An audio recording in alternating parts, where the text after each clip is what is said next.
Bom dia, pessoal, bom dia. Vamos sair da cama, tá na hora, são 7 horas. Hoje é dia 10 de fevereiro de 2026.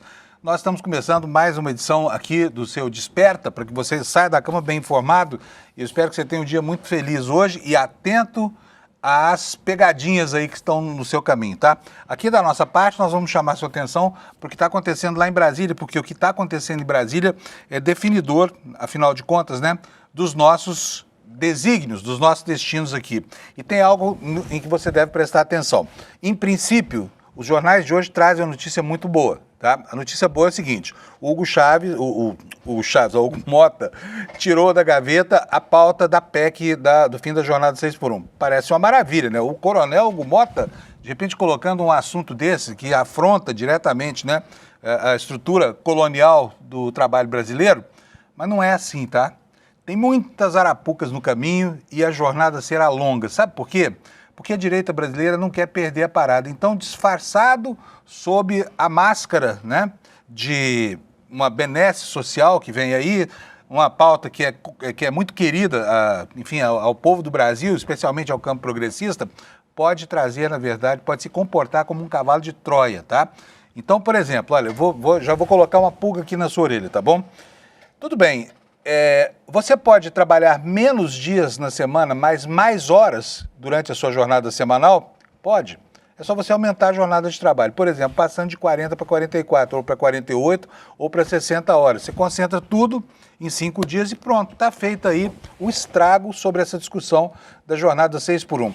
Além disso, além do que tem por aí no campo político, além do que vem aí pela frente, as arapucas da direita brasileira, tem também as arapucas da justiça brasileira.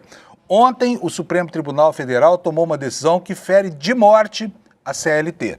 Essa decisão não está sendo discutida ainda. Espero que o dia de hoje suscite a discussão, porque a sociedade precisa saber o que está acontecendo. Na prática, isso manda para a justiça comum todos os processos. Essa decisão que foi tomada ontem pela turma lá do ministro Gilmar Mendes, manda para a Justiça Comum todos os processos sobre a tal pejotização. E o que é a pejotização? A pejotização é uma mentira inventada por empresários desonestos para pagar pouco pelo trabalho, fazendo de conta que estão pagando muito, para pagar menos impostos e lesar o Estado, por exemplo, no fundo de garantia, na assistência à previdência, na parte do patrão, e vai por aí afora. E isso agora, decide o ministro Gilmar Mendes, não vai ser mais julgado pela Justiça do Trabalho, vai pela Justiça Comum. Ou seja, esses contratos tratam o trabalho como mercadoria, tá? Mercadoria. É o que vem por aí. Então, cuidado, cautela, e antes de comemorar por aí o início da tramitação dessa PEC da jornada 6x1, você preste atenção ao que vai no bojo dessa história toda, tá bom? Porque a tradição da política brasileira não recomenda muita alegria em relação a esse tema. Esses são os principais destaques do dia de hoje, mas tem muito mais. Por exemplo, a Bolsa ontem fechou o dia muito forte e o dólar teve uma grande retração, terminou o dia cotado a R$ 5,18. Ontem foi o dia mais favorável ao real brasileiro em todos os dias. A culpa por esse resultado ontem foi do cenário internacional, mas a economia brasileira está forte e virtuosa, apesar do Banco Central manter a nossa Selic aí na faixa de 15%, né? Em relação aos chamados Epstein Files, os arquivos do tarado Jeffrey Epstein, lá nos Estados Unidos, apareceu o nome da apresentadora Luciana Gimenez lá nessa relação. E isso causou muito constrangimento. Ela, ontem, no final do dia, apareceu em público para dizer que não conhece Jeffrey Epstein, tá?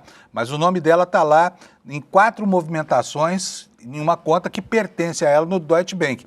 Depósitos feitos pelo Jeffrey Epstein, tá? Então, ela disse que não sabe o que é, mas são quase 35 mil dólares. Não são 12 milhões de dólares, como está se falando por aí. Não é isso, tá? A informação está errada. O que você vai ver na internet não bate com a realidade. E nós vamos ver por que não bate com a realidade, tá bom? Olha, o Brasil está patinando no ranking global da corrupção da Transparência Internacional. E o que contribuiu para isso? Já que o país tem instituições ativas, a Polícia Federal trabalha bem como nunca e tudo mais. Caso Master e também as emendas parlamentares, a falta de transparência nas emendas parlamentares está puxando o Brasil para trás nesse ranking tão importante, tá?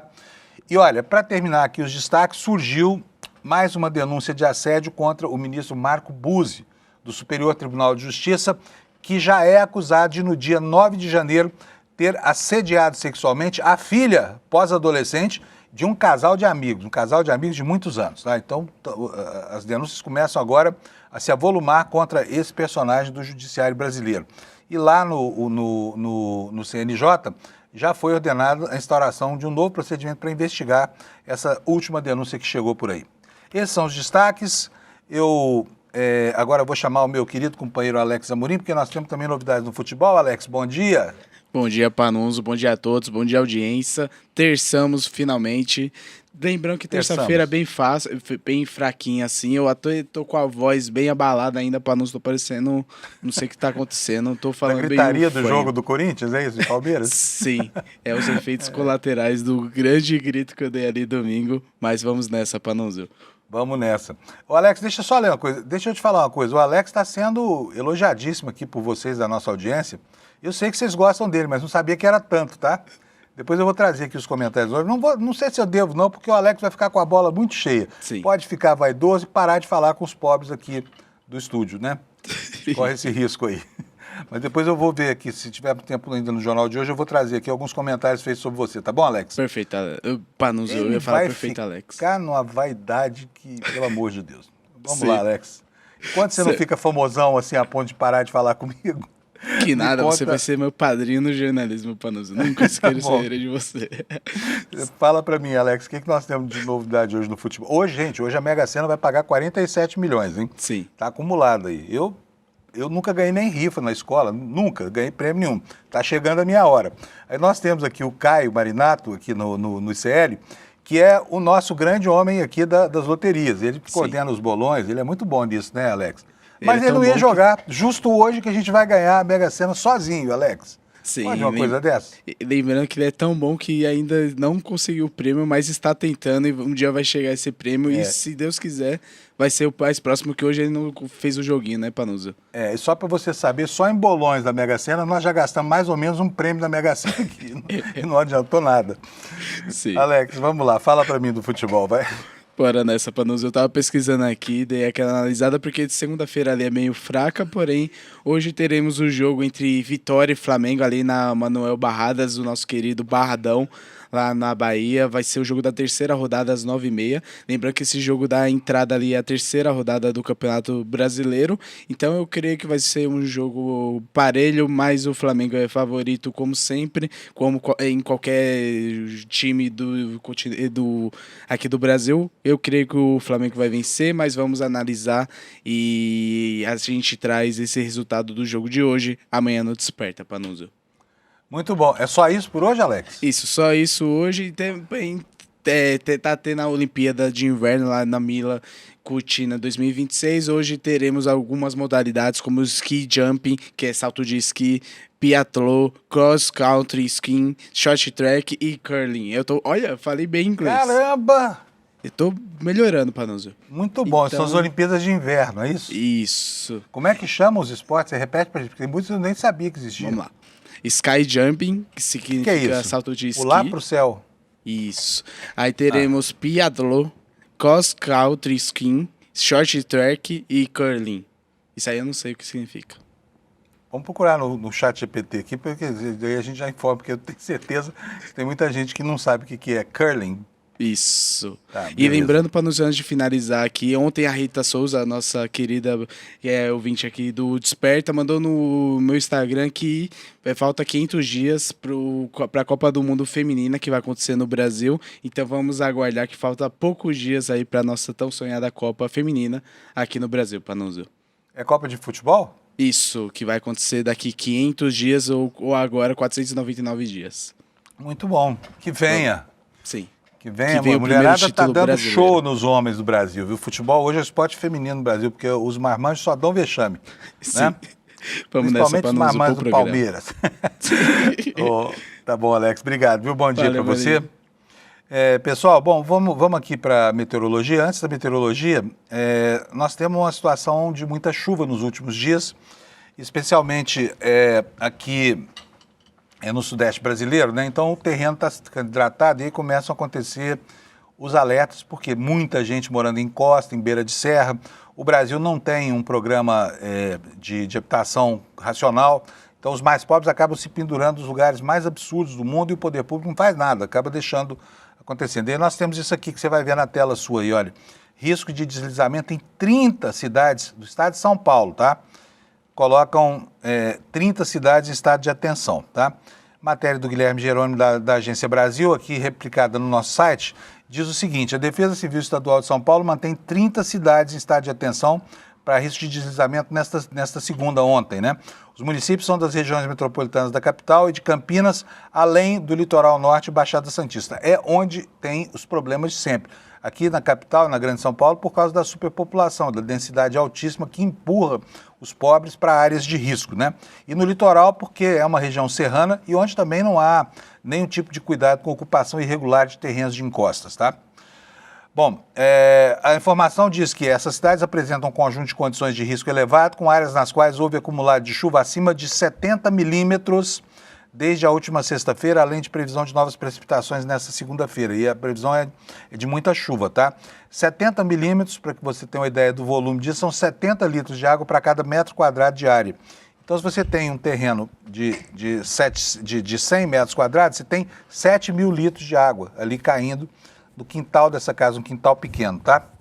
E prossegue aqui a matéria informando que, segundo o órgão, né, segundo o governo do estado de São Paulo, esse conjunto de condições aumenta o risco de desastres e exige a adoção de ações preventivas imediatas, como, por exemplo, remoção de famílias para abrigos, monitoramento com equipes em campo e planos municipais de contingência. No Guarujá, cidade da Baixada Santista, essas medidas foram adotadas na semana passada, minimizando o impacto de deslizamentos que atingiram 4 residências. Quer dizer, uma ação pronta, preventiva, evita uma tragédia, né? A questão é saber se está sendo feito em tudo quanto é lugar, como tem que ser feito, tá bom? E eu lembro aqui que para você denunciar uma situação de perigo ou de risco, ou pedir socorro à Defesa Civil, o telefone é o 199, tá? Telefone 199, anote aí, porque se você mora em área de risco, talvez você precise, você já vai lembrar de cabeça. 199.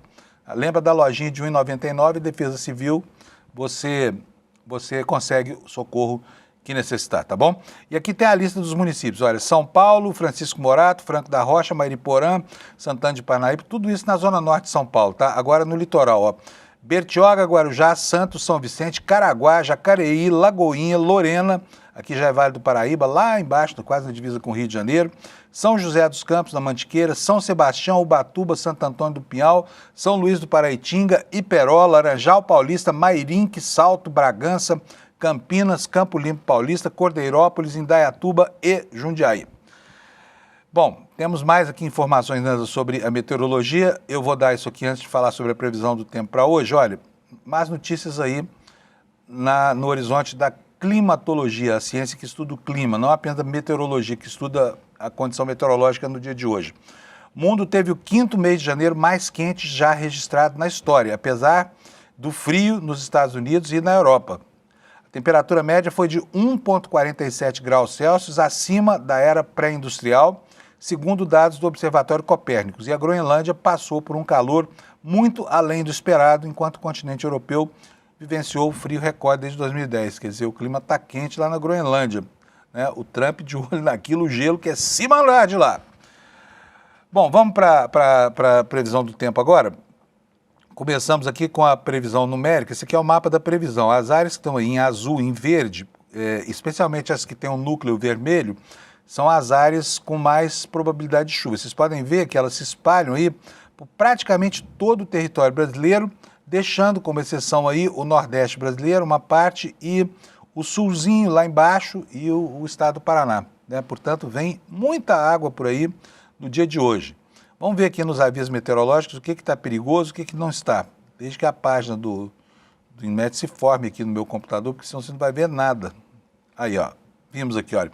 Tem alerta de tempestade ou de risco por causa do terreno hidratado, aqui no estado de Mato Grosso, sul do Amazonas e Rondônia, aqui do Triângulo Mineiro até toda essa parte norte do estado de São Paulo, vindo até próximo da capital, e também lá no interior do Nordeste nós temos um outro alerta aqui, ó, de acumulado de chuva, justo no semiárido brasileiro, hein? Olha que coisa interessante, né?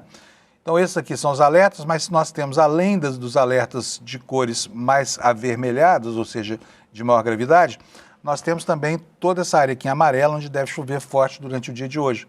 Se a sua cidade fica por aí, você não esqueça de sair de casa levando o seu guarda-chuva, a sua capa de chuva e as suas polainas, que são coisas que ninguém nem sabe mais que existe. Vamos agora para as temperaturas no Brasil. Vamos começar aqui por Porto Alegre, como eu faço todo dia. Continua lá churrasco de gaúcho, lá em Porto Alegre, com muitas nuvens no céu. Pode chover, mas também pode não chover. Temperatura em 34 graus, 34.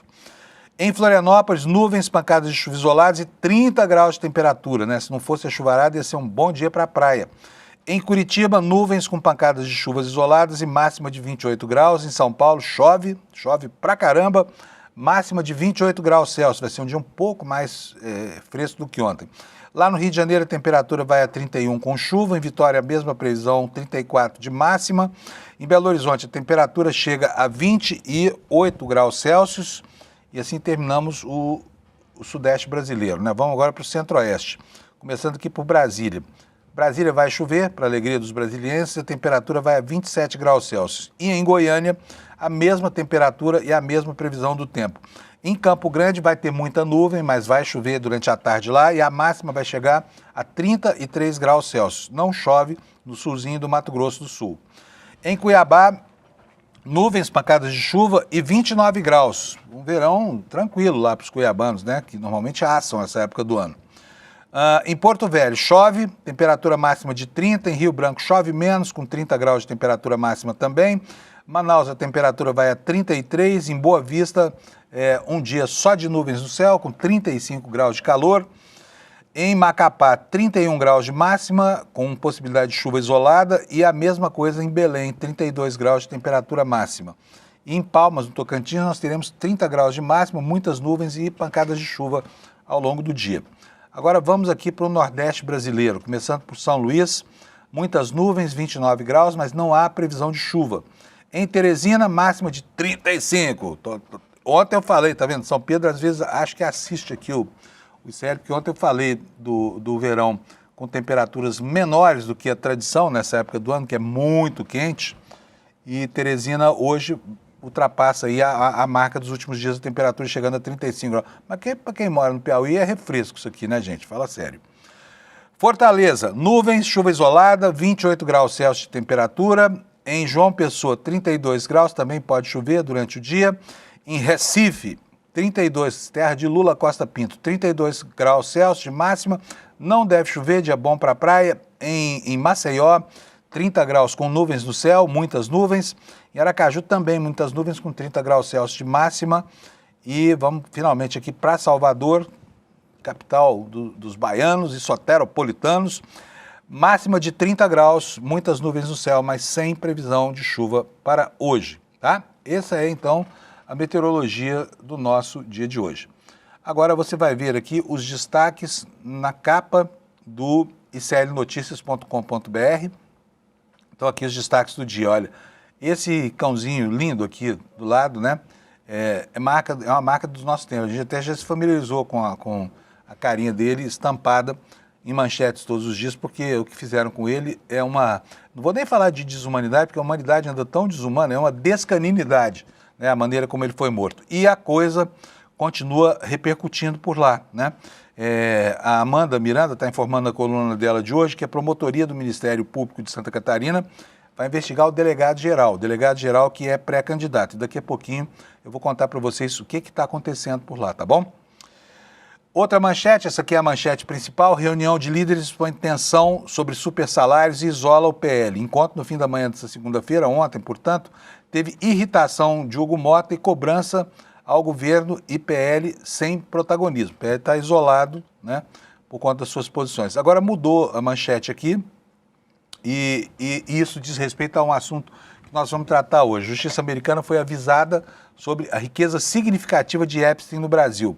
Depoimento sobre seus vínculos com o país pesou para que um juiz mantivesse Epstein preso em 2019 diante de risco de fuga. Como se sabe, depois ele acabou suicidando ou sendo suicidado. Não se sabe ainda, né? Uma morte cercada de teorias da conspiração que ocorreu dentro de um presídio num momento muito ruim para este homem que tinha informações sobre a perversão, né, do jet set do mundo econômico e também do showbiz e tudo mais. Vamos para os outros destaques secundários aqui. O governo Lula liberou 1,5 bilhão, 1 bilhão e 500 milhões de reais em emendas nesse, uma farra para começar o ano eleitoral dos parlamentares que usam o dinheiro da Câmara para ir comprando os votos que vão ter nessa eleição, que deverá, em função desse vício de comportamento do Congresso, ter uma das menores renovações da história, que todos os cientistas políticos e cientistas sociais esperam como resultado do acesso irrestrito dos deputados ao dinheiro da União, e muitas vezes para financiar obras sem nenhuma importância e outras obras para financiar a reforma da casa do deputado ou do senador, porque o dinheiro sai por um lado e volta por outro para os próprios, né? Em muitos casos. Outro destaque, CPI sem autoridade, o Congresso é culpado por um fenômeno que reduz seu poder de ação. E é verdade, toda vez que se fala numa CPI importante, ela acaba assim, não, mas o Congresso não pode fazer CPI, como se não fosse função institucional do Congresso investigar, né? O brasileiro, os políticos brasileiros têm medo de CPIs, né? Sobre a precarização, a rede de ensino estadual em São Paulo, olha só, nos conta que esta reportagem tem mais funcionários temporários do que funcionários efetivos na rede estadual. 40 mil professores, em função disso, estão sem aula. Muita gente reclamando nas redes sociais, né? E nós temos aqui no nosso site também para você, esse aqui eu vou sugerir que você leia, a gente não vai tratar disso aqui, mas o ministro Celso de Mello, desde que se aposentou lá do Supremo Tribunal Federal, está cada dia que passa melhor, sabe? Assim, é bom conhecer a cabeça desse que durante muito tempo foi o decano, respeitabilíssimo na corte, e hoje, a cada artigo que ele escreve, a gente se surpreende com um homem de posições lúcidas, claras, transparentes e muito corretas. Então, vale muito a pena ler esse artigo do Celso de Mello sobre o Bad Bunny e a terrível política migratória do governo Trump, né, que restaurou o fascismo, criando a sua própria SS, ou a sua própria Gestapo, para poder atuar na limpeza étnica, na faxina étnica lá nos Estados Unidos. Então, esses aqui são os destaques de hoje. E já tem o Kleber Lourenço me esperando ali para falar comigo na fila. Alex, põe o Kleber aí logo, nós já estamos 2 minutos atrasados. Bom dia, Kleber, tudo bem? Bom dia, Panunzio, bom dia, comunidade do ICL, tudo bem? Muito bom. O pessoal gostou da minha sugestão aqui. Eu vou passar até para o Eduardo Moreira, de mudar o nome do ICL mesmo, para Instituto Kleber Lourenço. A sigla fica a mesma. Hã? Ainda não é para tanto, mas tudo bem. Ô, Kleber, vamos lá. Reunião de líderes, super salário, o que rola aí? Esse assunto é complicadíssimo, hein? Tem um monte de coisa no caminho aí dessa história dos super salários, né? Conta para nós o que está pegando de ontem para hoje. Isso, eu conversei com o novo líder da bancada do PSOL na Câmara dos Deputados, o deputado Tarcísio Mota, e perguntei para ele como é que foi a reunião de líderes de ontem, que foi no início ali, no final da tarde, final da manhã, na verdade, da segunda-feira, para entender o que foi discutido, os bastidores. E um ponto interessante que ele me revelou é que Hugo Mota deu uma chamada de atenção no governo, principalmente por conta daquela história dos salários fura-teto, Panunzio. O que acontece? O Hugo Mota reclamou com o líder, José Guimarães, que o governo abandonou a Câmara dos Deputados nessa discussão e deixou a Câmara apanhando sozinha. Então, deu uma chamada de atenção, se queixou bastante sobre isso. Mas outros pontos interessantes nessa discussão não foi só a Câmara, ou melhor, o Hugo Mota, que foi deixado de lado nessa situação toda, mas também o PL, que enquanto os líderes discutiam temas ali dos mais diversos, alguns deles com interesses diretos da sociedade, como, por exemplo, o fim da escala 6x1, o PL estava, mais uma vez, naquela velha celeuma de anistia, dosimetria, de querer liberar criminoso condenado por tentativa de golpe. E aí, um dos apelos que eles fizeram, além da anistia mesmo, tentarem negociar um tipo de anistia mais ampla, eles foram meio que implorar ao presidente da Câmara, Hugo Mota, que ele pudesse negociar com Davi Alcolumbre, que fosse instalada uma sessão do Congresso Nacional para que fosse votada o veto do presidente Lula ao texto da dosimetria e que eles tentassem derrubar esse tema. Então, enquanto o Brasil tenta ali se mover e avançar, o PL de Jair Bolsonaro continua ali lidando só com pautas que dizem de interesse deles próprios, Panunzio. Agora, só falta também o Hugo Mota esperar que o Lula socorra a Câmara num momento péssimo como esse, que ele mesmo criou com essa história de super salário, né? É o fim da picada.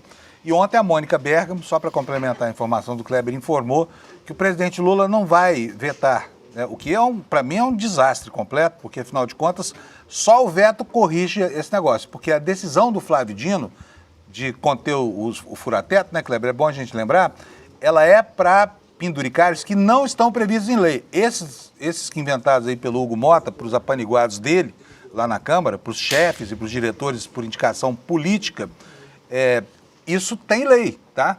Então, se o Lula não vetar, vai valer. E aí vai ser aquela cascata para o funcionalismo todo, né? Mas vamos lá, Kleber, qual é o próximo assunto? Olha, temos também o avanço da escala 6x1 na Câmara dos Deputados. O presidente Hugo Mota mandou agora o texto para a Comissão de Constituição e Justiça da Câmara. É muito importante ressaltar que Hugo Mota está com dificuldades na Paraíba. Recentemente, ele foi vaiado em um evento, então ele está se aproximando muito do presidente Lula e principalmente de pautas mais populares, uma vez que a principal pecha ao longo dos últimos meses com o presidente da Câmara foi a de que ele não se importa com os clamores do país, com os temas de interesse da sociedade. Tanto é que a gente teve aquela onda de vídeos onde ele era chamado de Hugo Não Se Importa. E aí eu conversei com os deputados Reginaldo Lopes e também com a deputada Érica Hilton, que são autores de projetos de lei que acabam com essas propostas. A proposta que acaba com a escala 6x1, Panunzio. A deputada Érica Hilton tem um texto que propõe ali a implementação da escala 4x3, enquanto o Reginaldo Lopes tem uma proposta ali que implementa a escala 5x2. Então, eles comentaram comigo sobre as expectativas sobre esse tema. Eu peguei algumas declarações deles para a gente comentar um pouquinho.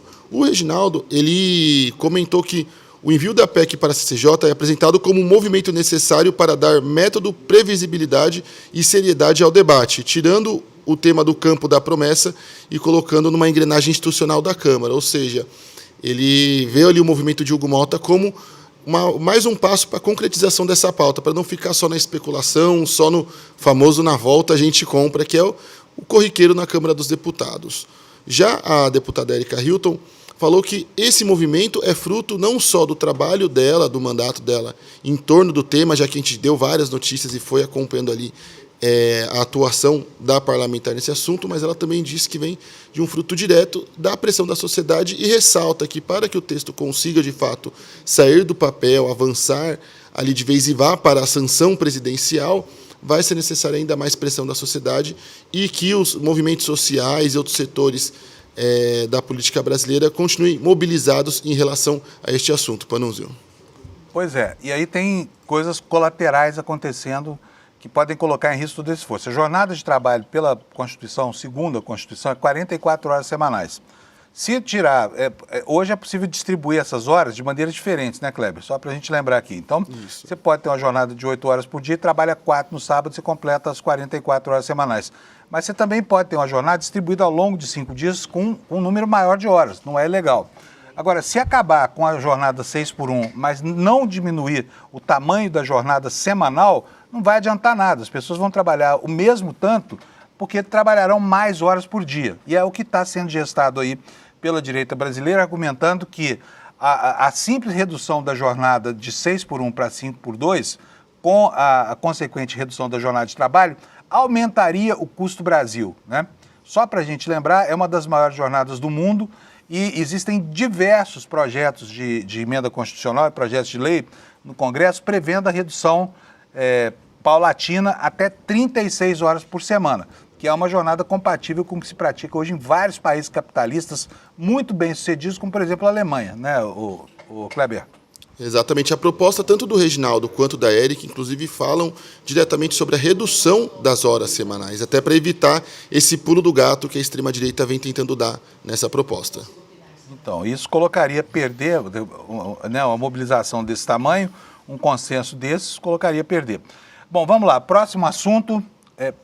Que nós temos agora? Banco Master, é isso, Kleber? Isso. O senador Renan Calheiros, eu conversei com ele ontem e ele confirmou que na quarta-feira vai ter um encontro com o ministro e também presidente do STF, Edson Fachin, e também com o diretor-geral da Polícia Federal, Andrei Rodrigues, para tratar sobre a investigação.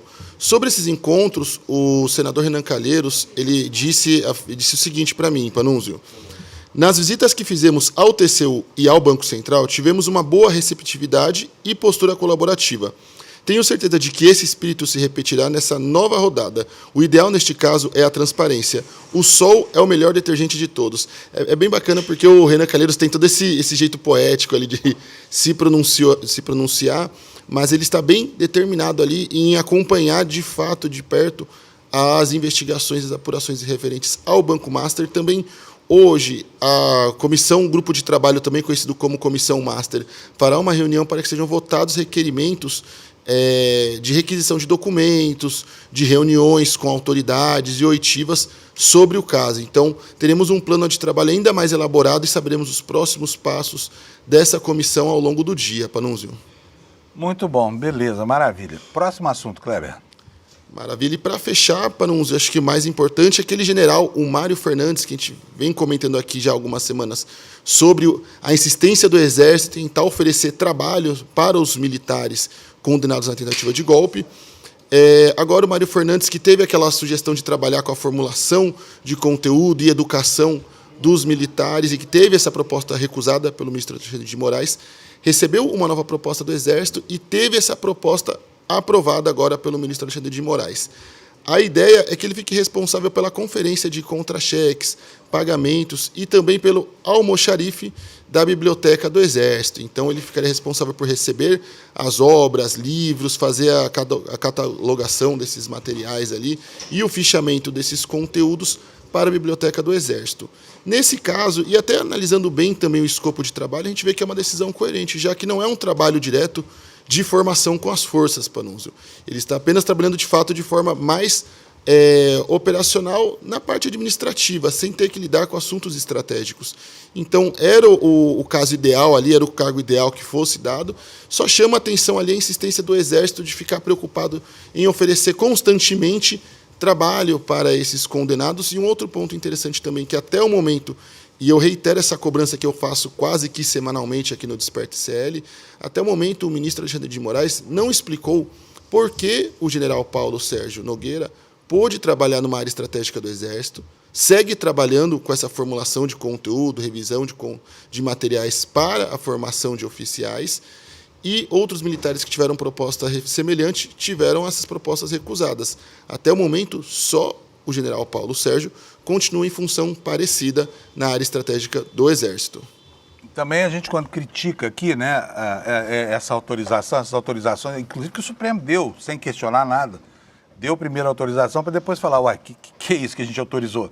Porque existe uma diferença. Ninguém quer que o preso fique lá na solitária, encarcerado o tempo inteiro, até porque o trabalho pode fazer com que esses generais, né, sejam restituídos à sociedade como pessoas sociáveis, né, em acordo, respeitam as leis, a Constituição. Então, trabalhar pode. O que não pode é o cara ser preso porque está tramando um golpe de Estado, assassinato de presidente da República e vai ser ele que vai estabelecer conteúdo pedagógico da formação dos militares na academia. Isso é total absurdo, não tem nem cabimento, né, Kleber? Exatamente. E uma última, aquele ex-assessor também do ex-presidente Bolsonaro, o coronel Marcelo Câmara, ele teve ali o pedido de prisão preventiva mantido pelo ministro Alexandre de Moraes, uma vez que ele foi acusado pelo próprio ministro também de violar as medidas protetivas. Houve uma denúncia, inclusive, de que ele estaria utilizando o LinkedIn para tentar fazer contato com algumas pessoas, o que é proibido ali dentro das medidas cautelares impostas ao militar. Então, ele seguirá também na cadeia, assim como os demais militares condenados pela tentativa de golpe de Estado. Muito bem. Muito obrigado, Kleber. Bom dia para você. Imagina, um bom dia. E até amanhã, tá? O pessoal está te esperando aqui amanhã. O pessoal reclamou. Cadê o Kleber ontem, que não apareceu aqui? Estava de volta. Estava nos bloquinhos, né, Kleber? E ainda tem mais por aí. Tá bom. Obrigadão. Até mais. Tá? Tchau, tchau. Até amanhã. Tchau, tchau. Pessoal, vamos começar por onde vocês querem que eu comece? Porque tem tanto assunto hoje, olha aqui, ó. Vamos começar falando o Alex está me falando aqui, pelo começo. Obrigado, viu, Alex? Ele ajudou super aqui, ó. Justiça americana, põe na tela para mim, por favor, Alex. Justiça americana foi avisada sobre uma riqueza significativa de Jeffrey Epstein no Brasil. O que é isso? É o que a gente vai ver agora aqui para vocês, uma matéria do Jamil Chad, tá? Olha só, vamos ver o que nos conta o Jamil nessa matéria, né? Porque o Jeffrey Epstein, o fantasma dele, os esqueletos do Jeffrey Epstein estão também nas nossas paredes fazendo barulho, hein? Daqui a pouquinho vocês vão saber por quê. Mas a matéria do Jamil nos diz o seguinte, olha, o risco de uma eventual fuga de Jeffrey Epstein ao Brasil pesou na decisão da Justiça dos Estados Unidos para mantê-lo preso lá em território americano. 3 semanas depois, o financista seria encontrado morto na sua cela. A informação faz parte dos documentos oficiais nos Estados Unidos sobre o processo contra Epstein. Em 2019, a defesa havia solicitado às cortes autorização para que ele aguardasse julgamento na residência dele nos Estados Unidos. Os procuradores, porém, alertaram que ele representava um grave risco para a sociedade e que existia a possibilidade real de fuga. Em 18 de julho daquele ano, o juiz Richard Berman, de Nova York, rejeitou o recurso e decidiu manter o Epstein preso como estava. O documento, porém, usa o depoimento de David Boies, que representava as vítimas identificadas nesse caso. Ele informou ao tribunal que, enquanto um processo civil estava em andamento, abre aspas aqui, tivemos situações em que testemunhas que estavam cooperando conosco foram contatadas pelo senhor Epstein ou seus advogados e, em seguida, pararam de colaborar, né? O efeito cala-boca, né? Um homem que tinha todo o dinheiro do mundo. A acusação, portanto, era de que o criminoso havia pressionado as vítimas e que precisava, por isso, ser mantido na prisão. E aqui volta uma declaração entre aspas.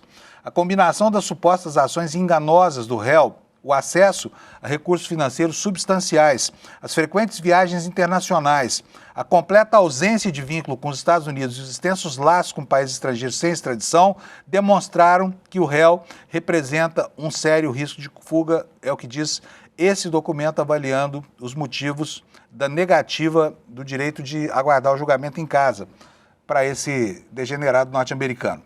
Num outro trecho da decisão de 33 páginas, a Corte cita outro depoimento que apontava para um risco de fuga, esse para o Brasil, tá?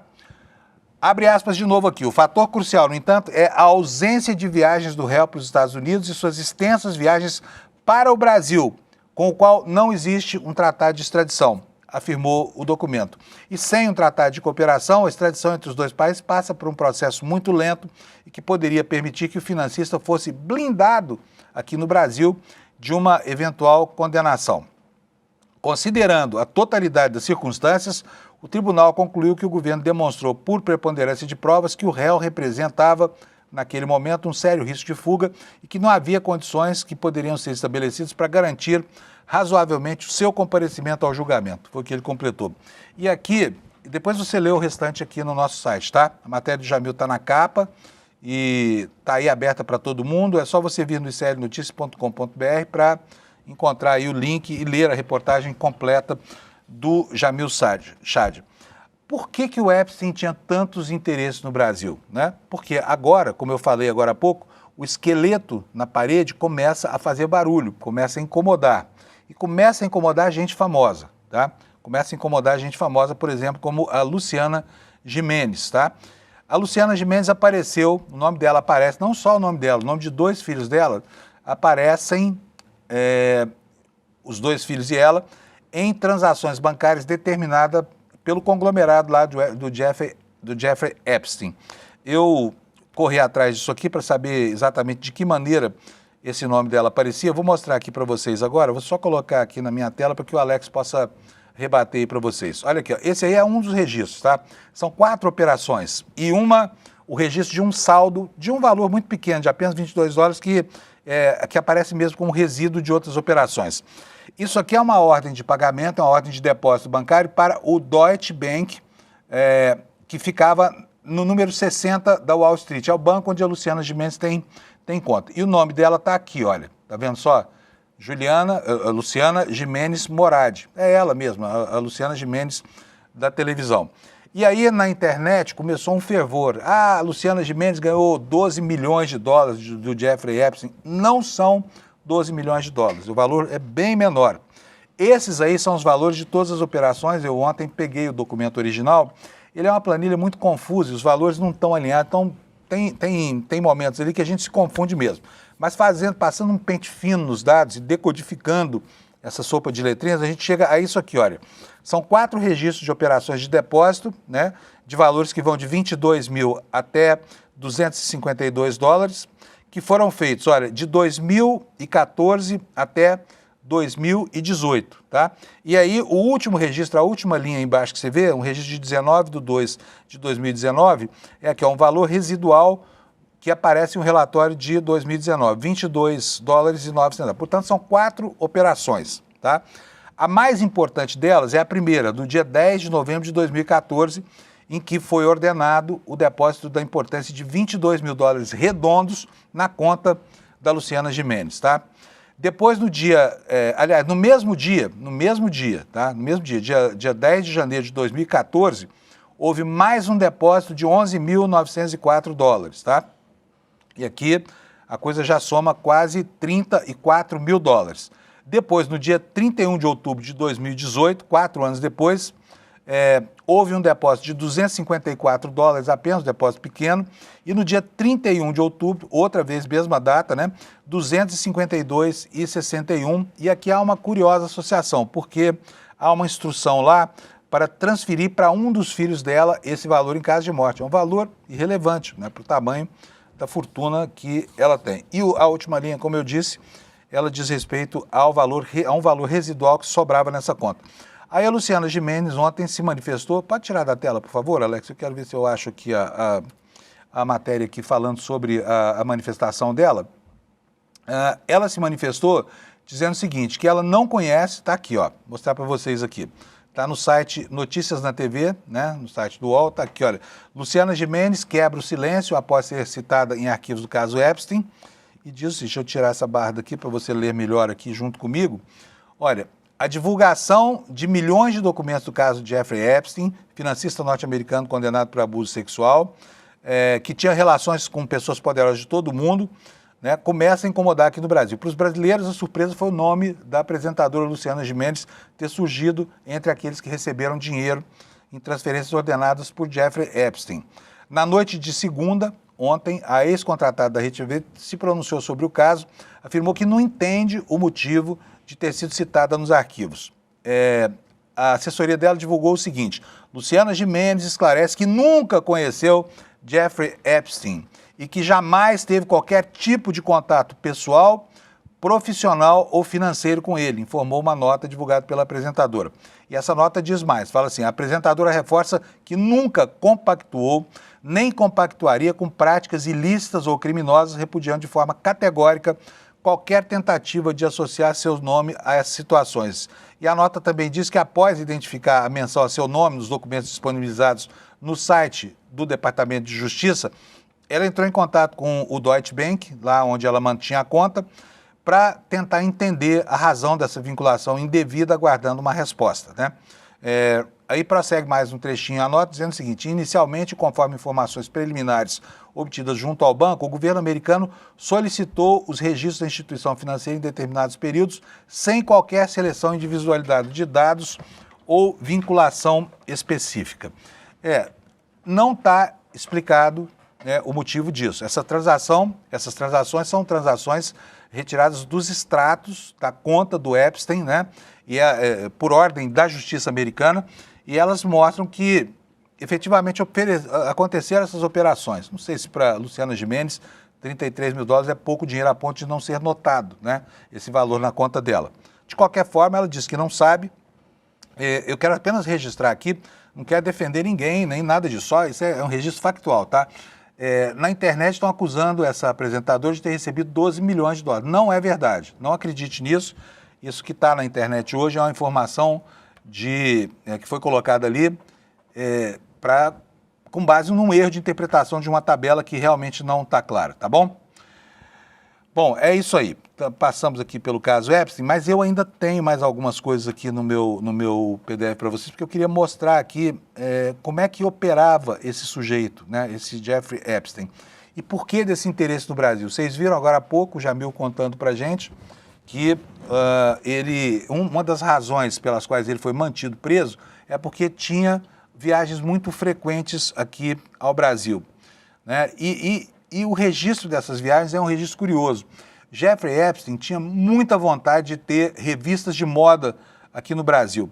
Vou mostrar aqui para vocês o que é que cristaliza esta convicção, mais do que essa certeza. Isso aí são os textos originais de e-mails enviados para o Jeffrey Epstein e respondidos para ele. O primeiro foi ele que enviou, tá? Está em inglês, mas eu vou traduzir para vocês. Olha, uma revista brasileira de moda está à venda. Nós podemos comprar isso barato. Você quer comprar comigo? Ele pergunta a uma pessoa chamada Ramsey Eckloy, tá? Que é um dos operadores da área das luxúrias lá do Jeffrey Epstein. Ele vai o seguinte, olha, nós podemos comprar isso barato, você quer comprar junto comigo? Todo o casting, ou seja, as modelos, que era o que interessava, né? A mão de obra barata, da prostituição que ele pretendia se estabelecer lá na ilha dele, naquela alcova onde tudo era possível, era assim que ele conseguia, tá? Mulheres belíssimas de países periféricos que eram aliciadas à guisa de conseguir trabalho em Nova York, mas acabavam mesmo indo servir aos clientes dele lá na ilha, tá? Então, aqui diz o seguinte, olha, todo o casting dessa revista poderia vir para Nova York. Então você poderia ter facilmente, o que diz aqui o texto, 20 a 30 garotas tentando aparecer na capa a cada mês. Só uma ideia, diz aqui o Jeffrey Epstein para esse que ele quer como sócio, tá? E o Ramsey depois responde para ele aqui, olha, diz o seguinte, olha, vou conseguir mais detalhes ASAP, que é as soon as possible, quanto mais rápido for possível, e nós vamos provavelmente precisar ir a São Paulo por alguns dias. Eu apenas quero ter certeza de que não há nenhum comprometimento legal dessa publicação ou outro tipo de problema, né? Nós queremos saber por que razão estão vendendo essa revista a preço tão barato. Então, está aqui cristalizado. Mas não foi só isso. Ele tentou comprar também agências de modelos.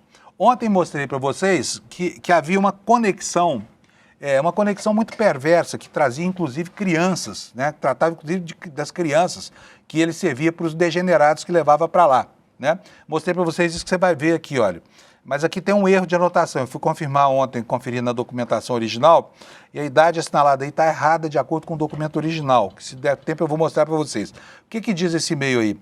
Uma nova brasileira acabou de chegar, sexy e fofinha, tá? E aí aparece essa inscrição aí na frente, igual 9YA, ou seja, 9 years old, 9 anos de idade, uma criança de 9 anos de idade. Na verdade, isso aqui está errado. No documento original, no e-mail original, ao invés desse sinal de igual aí antes do número 9, aparece o número 1. Então é alguém com 19 anos de idade. O que torna um pouco menos grave, mas não afasta a gravidade desse caso, porque ainda assim se trata aqui de tráfico de pessoas para fins de prostituição, tá? Olha, é tão curioso o interesse do Epstein aqui no Brasil, no meio da coisa toda, tem até isso aí que eu botei como curiosidade para vocês, alguém informando a ele sobre o laudo de um exame de hepatite C de alguém, que não se sabe quem é, mas que foi feito aqui no Brasil por uma empresa, por um laboratório brasileiro, tá? Chamado Estomaplast, um laboratório aqui na região do Grande ABC, aqui no estado de São Paulo, tá? Ele, pessoalmente, encaminhando pedidos de exame de sangue para uma pessoa que não sabe quem é, porque o Departamento de Justiça dos Estados Unidos censura os nomes, né? Vamos passar aqui. Olha aqui, olha. Outro indício do interesse do Jeffrey Epstein por negócio aqui no Brasil, que diziam respeito ao aliciamento de mulheres, tá? De mulheres e homens também, tá?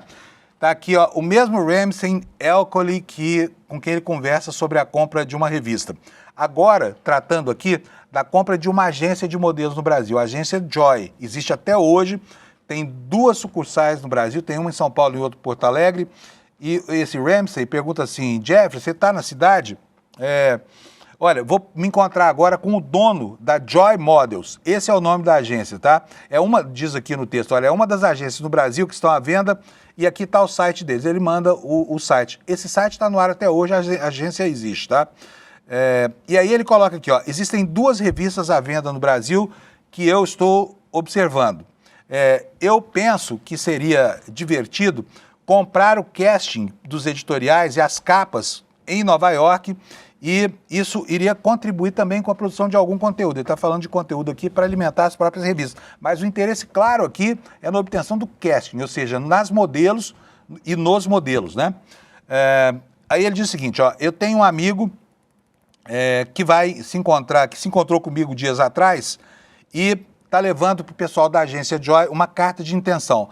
As duas companhias, nesse caso as revistas, né, estão sob auditoria, e aí ele fala aqui que estão avaliando o valor, essa coisa toda, tá? E faz uma observação no finalzinho, nas últimas duas linhas, olha, mas cuidado, Brasil is slow, Brasil é devagar, tá? Pode ser que eu não consiga as informações no ritmo que a gente esperava, tá? Então faz aqui até uma ressalva em relação ao negócio do Brasil, o que revela, sim, que ele tinha conexões com a realidade brasileira, porque esse era o estigma, é até hoje o estigma. E última coisa que eu vou falar para você hoje, sobre isso, eu vou mostrar aqui alguns documentos originais, tá? Para que você veja como é que eles aparecem na relação de documentos. Isso aqui é público. Se você botar no Google lá, Epstein Files, departamento de DOJ, Department of Justice, lá nos Estados Unidos, você vai cair no link para levar você para pesquisar essa coisa toda aqui. Esse telegrama, olha aí, ó, censuraram o emissor, o assunto e as fotos. Você pode ver que tudo isso que aparece em preto aqui, olha, é texto.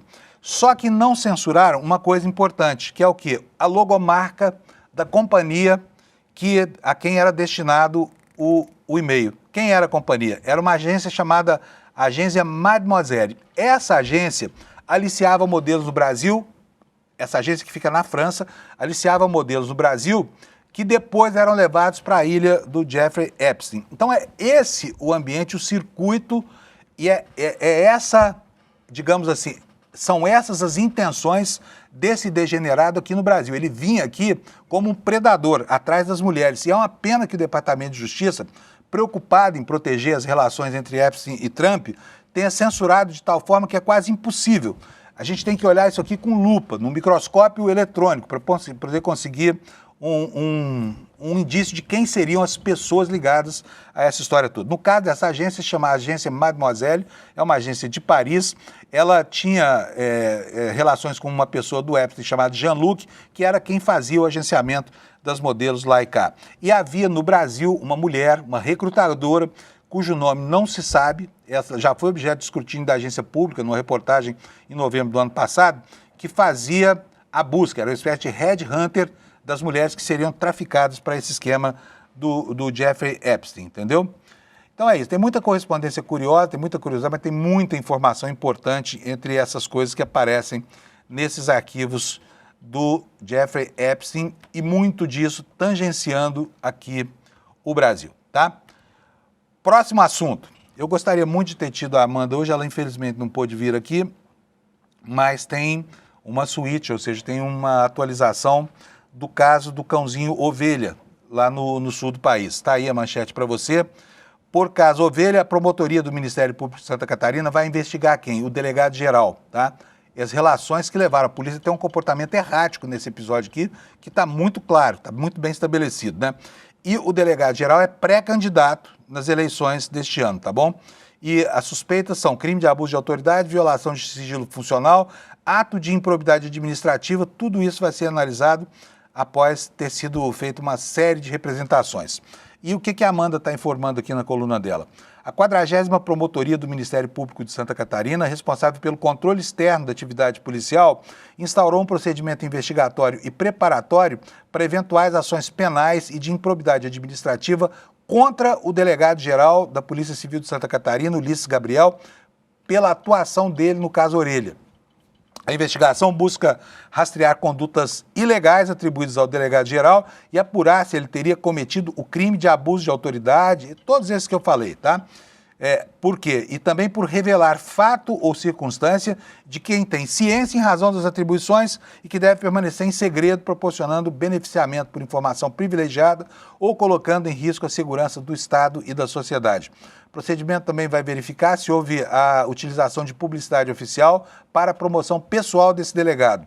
Esse ato ocorre quando o agente público utiliza redes sociais pessoais para se apresentar como protagonista de iniciativas públicas com linguagem elogiosa, frequência reiterada e abordagem personalizada. Você está careca de ver isso na internet, não está? Então, o órgão vai analisar os vídeos publicados no Instagram do delegado e as coletivas de imprensa. O Ulisses Gabriel também será ouvido e poderá fazer a sua defesa. Se forem caracterizadas essas condutas, o MP deve mover ações penais e de improbidade que resultariam até na perda do cargo.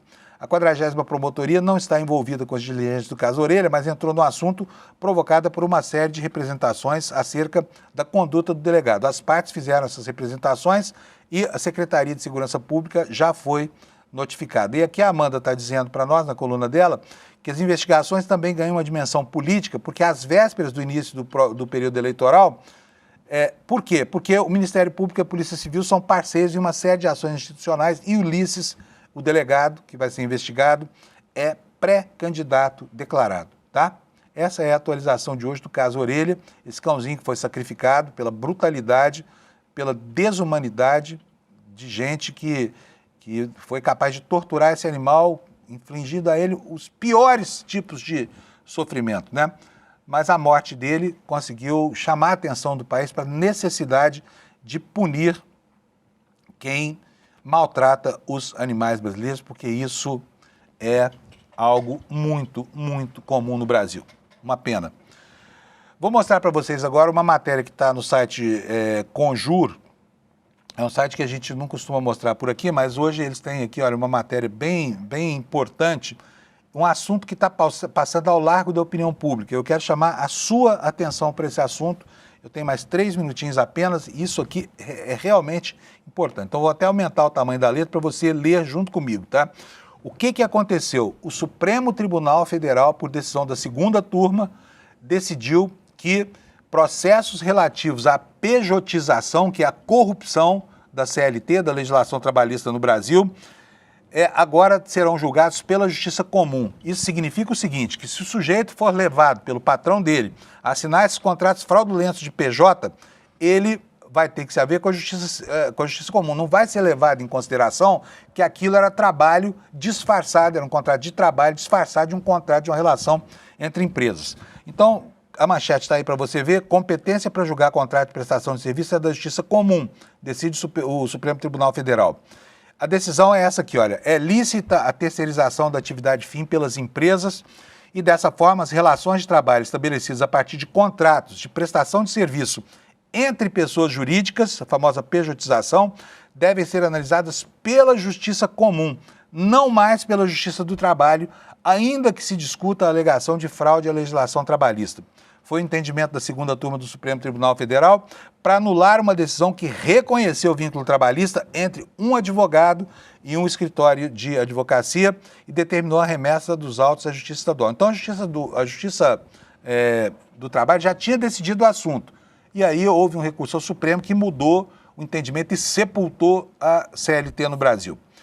A matéria do Conjur nos conta que essa decisão se deu por 4-1, prevalecendo o entendimento do ministro Gilmar Mendes, que abriu divergência em relação ao relator da matéria, que foi quem? O ministro Edson Fachin. Acompanharam o decano, os ministros Nunes Marques, André Mendonça e Dias Toffoli. Essa segunda turma é a turma do inferno, né? Fala sério, mano.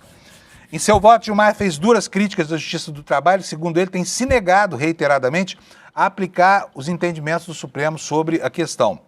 Ele diz o seguinte, olha, apenas para que tenhamos a devida dimensão da problemática, aponto que, segundo dados extraídos do portal Corte Aberta, em 9/10/2024, tramitavam 3.663 reclamações nessa Suprema Corte, certo que 2.223 foram classificadas pelos sistemas internos do Tribunal nas categorias Direito do Trabalho e Direito Processual Civil e do Trabalho. Gilmar argumentou que não é preciso adotar nenhum método estatístico mais elaborado para que se constate que a maioria das reclamações que tramitam no Supremo vem da área trabalhista. E ele citou os números desse ano para respaldar a tese dele. Eu não vou ler para vocês aqui porque não precisa.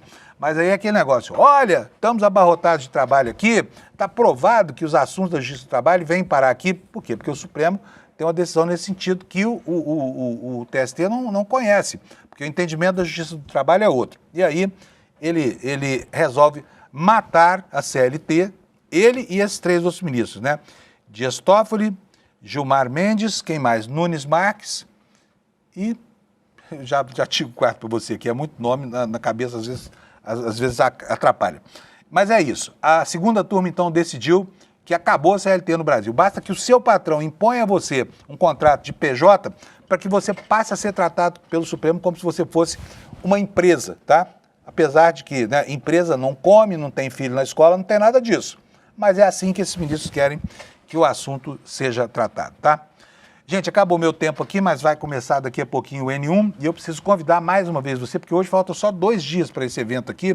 Então, se você puder fazer já agora a sua inscrição, você vai acabar... Sabe por que a gente tem mania de procrastinar? A gente fala, não, depois eu faço, e aí não faz nada, né? Mas olha só, vai ser bem legal, é a abertura do nosso curso de pós-graduação aqui, uma aula do grande Gessé com o grande Lindenner, e é muito importante que você assista e para que você tenha uma visão do que é que o ICL está oferecendo nesse curso de pós-graduação, que é muito, muito, muito bom mesmo. Então, por favor, para que você não, que a sua procrastinação não te impeça de assistir essa aula amanhã, vai agora aqui no despertaicl.com.br, deixa seu e-mail lá e aí você ganha o convite para participar dessa aula de abertura da pós-graduação, tá bom? E não é só interesse acadêmico, tá? É porque eles fazem também uma análise crítica muito importante. Isso que apareceu aqui atrás de mim, eu não sabia, mas está aí, olha, de novo a gente lá no primeiro lugar da internet. Muito obrigado pela sua audiência, batendo todo mundo por uma distância bem razoável hoje, tá? Então, galera, muito obrigado. Tomara que vocês voltem amanhã e depois de amanhã que esse número cresça sempre aqui, porque o ICL merece a sua audiência, tá bom? Bom dia para você, até amanhã, quarta-feira, meiozinho da semana, 7 da manhã nós vamos estar aqui para dizer o que foi que aconteceu agora, nas próximas 24 horas. Obrigado, até amanhã. Um jovem negro é preso por roubar um celular. Fica meses na cadeia esperando o julgamento. Um banqueiro desvia 17 bilhões. O processo dele corre em sigilo, ele continua livre e os advogados mais caros do país trabalham para ele. Isso não é uma coincidência, é um projeto. É o Pacto da Impunidade. No dia 12 de fevereiro, uma quinta-feira, às 20 horas, eu e Lindenner Pareto vamos explicar como funciona o Pacto da Impunidade no Brasil, na aula inaugural da nossa pós-graduação.